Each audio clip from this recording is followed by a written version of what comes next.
Hi, I'm Marie Elizabeth Molly, and this is Relationship Alchemy. Today, I'm going to talk about allowing grief to open you.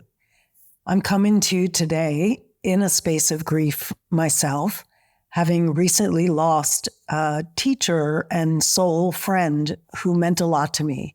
Her name was Sally Kempton, and I studied with her for about 10 years, meditation, as well as Kashmir Shaivism, which is a Hindu philosophy. She was a profound teacher. I highly recommend her books, Meditation for the Love of It, Awakening Shakti.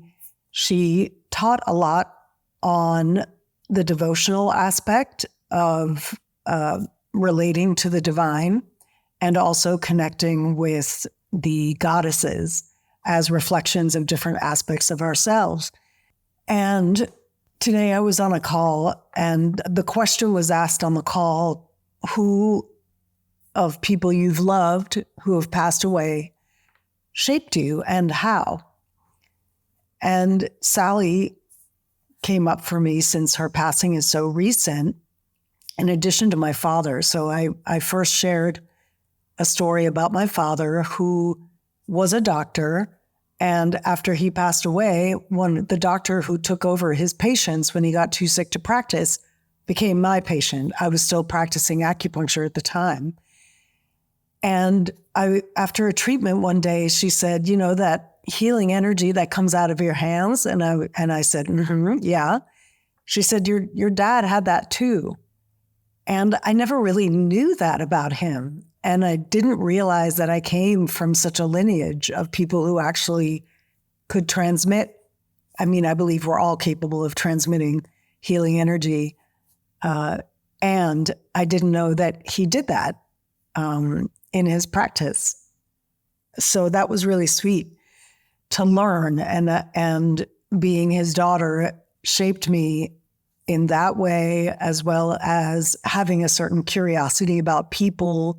He was always curious about people and open and interested. And I love that about him. And I love that about me too. But as I reflected more deeply on this question of people you love who have passed, who have shaped you, my more recent loss came up around Sally. And I've really been reflecting on so much of what I teach around life being fundamentally loving, life being our nature, being love underneath all the patterns that would suggest that we are not made of love, especially the way we're treating each other in the planet right now, which is really very based in our most dysfunctional patterns. Underneath all that is love. That's what hums at the core of life, and us as an extension of life. And like it, again, can be hard to feel that sometimes, especially with the shenanigans going on in the world at the moment and for centuries. But really, ultimately, that's all us figuring it out and often failing, but ideally working our way towards some understanding of love. And I really had the direct experience of that with Sally. On meditation retreats with her, sitting, chatting with her in her presence, she really emanated a non-judgmental, very all-embracing kind of love that allowed me to rest into that part of myself. And even though I don't directly teach Hinduism or Hindu philosophy or even non-dual philosophy, it very much hums along underneath how I approach teaching and coaching and viewing the people who choose to be in my space. I'm always tuned into that deeper thing and able to help them see the patterns that are operating above, on top of the love that they actually are. And to see that without shame, and to see that in such a clear way that it becomes possible to actually begin to untangle those patterns and disengage and make new choices. And as I've been grieving, I reflect on that popular saying. I think someone named Jamie Anderson said it first, but there's a saying that's like, grief is just love with nowhere to go. And that's initially how this grief feels for me. Like there's all this love that I feel for Sally that I haven't seen her. We had a reunion fairly recently on Zoom with a bunch of her students, and that was the first time I'd seen her in several years. And now there's all this backed up love that doesn't have somewhere to go, at least in the physical. Like I'm not going to physically see her again. And one of the things that I actually learned from Sally is that it's possible to go into the heart of any emotion. So anything that you're feeling, whether it's joy, sorrow, anger, fear, if you be with it, with yourself, in your body, be with that sensation and really allow yourself to get to the core of that emotion. Ultimately, there's a kind of pulsation, a movement that's at the core of it that is love, that is life. For example, someone on the call where they asked this question about people who have impacted you,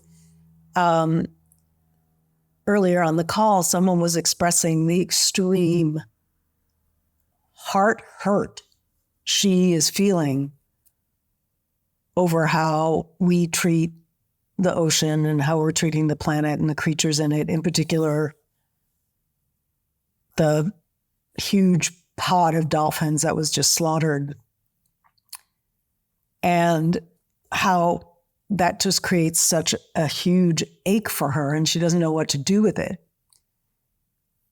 And my inner response, because it wasn't my place to tell her what to do, my inner response was, use that ache to allow yourself to open more deeply to how much you love and how much you care. So while it's also true, on the one hand, that grief is love with nowhere to go, on the other hand, grief is also a portal into the depth of love that is everywhere, that's beyond the physical, the place where I can actually still touch my connection with Sally in that depth of love that I both experienced in her presence, and that is also the thing underlying the universe. So, and in that space, we are never separate. Now, that isn't the easiest space to always get to, especially if you don't have any practice under your belt. However, I invite you to consider how grief, being rooted in care, being rooted in love, being rooted in loss,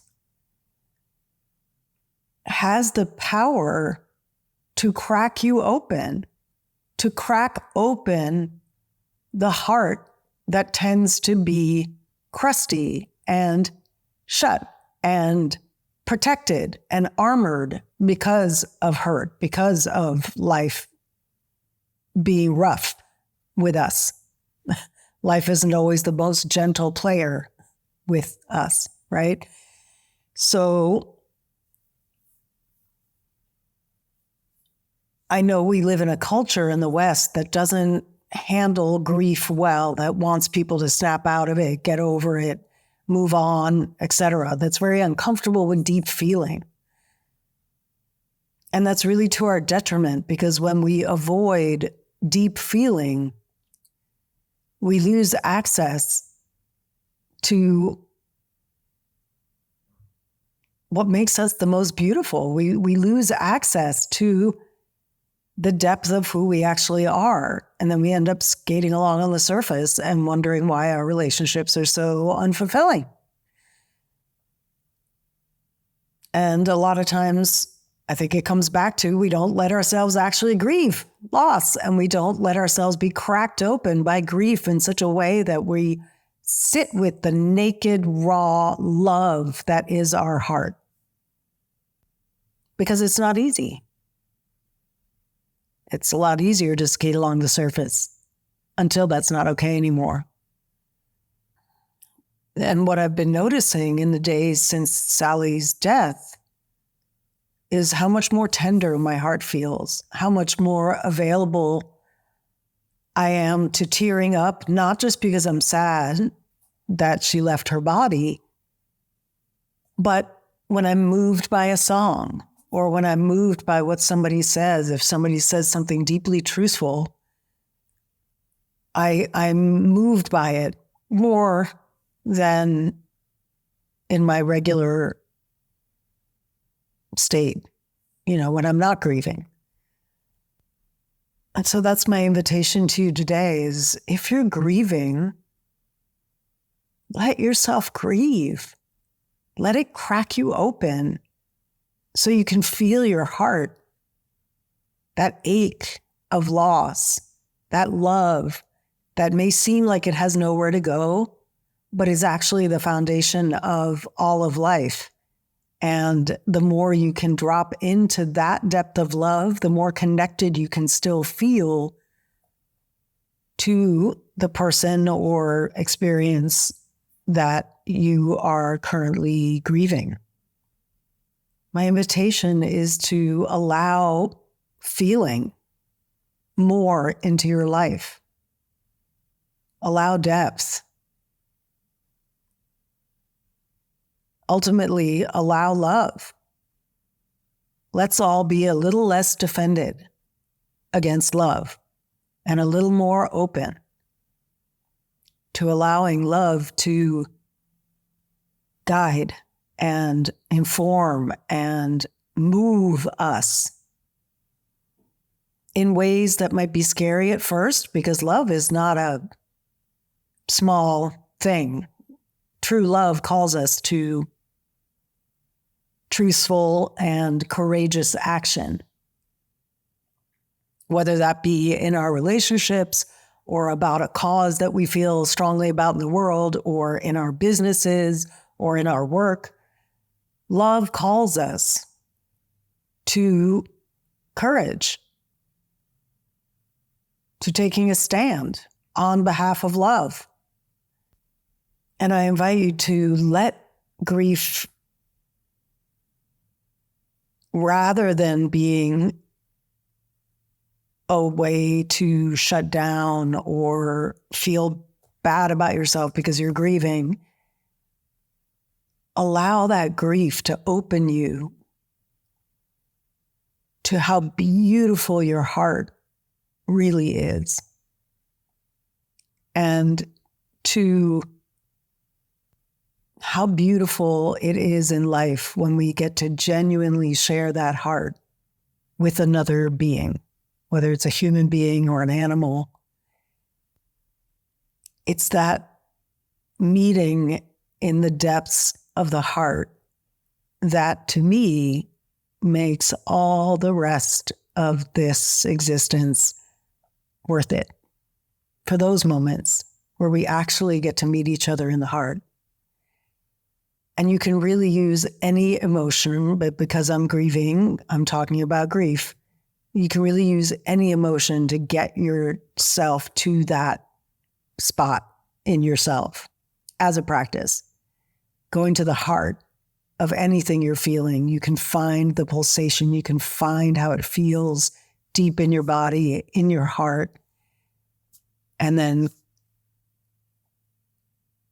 bring that back out as love.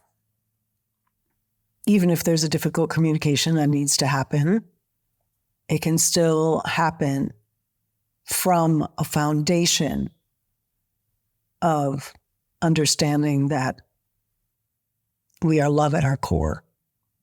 and life is loving us, even when it's kicking us in the ass. So that's what I wanted to share today. Thank you so much for listening.